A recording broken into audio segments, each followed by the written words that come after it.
Mga kaibigan, kayo po ba ay may sasakyan? Sigurado, pag may sasakyan kayo, na-traffic na kayo sa daan.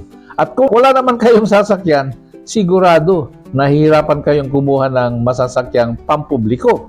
At kung nakasakay man kayo halimbawa at inabutan kayo ng traffic, kasama ninyo yung may sasakyan na naperwisyo. Ang tanong, traffic, ano ho? Paano maiiwasan ng traffic? Ang sagot, bawasan po ang bilang ng sasakyang tumatakbo sa kalsada. Sa papaanong paraan? Meron po. Bawasan po ang mga tumatakbong sasakyan. Hindi na po gumagana kasi yung number coding scheme. Meron pa pong paraan dyan. Pero kapag binawasan mo ang tumatakbong mga pribadong sasakyan, palakasin mo naman yung public transport system. Tama po yung ginawa nila. Nasa EDSA ay meron po yung carousel. At lahat ng mga ibang rota na dating tumatakbo sa EDSA, ang tawag nila ngayon ay radial routes. Pagdating sa EDSA, balik na sila kung saan sila nanggaling.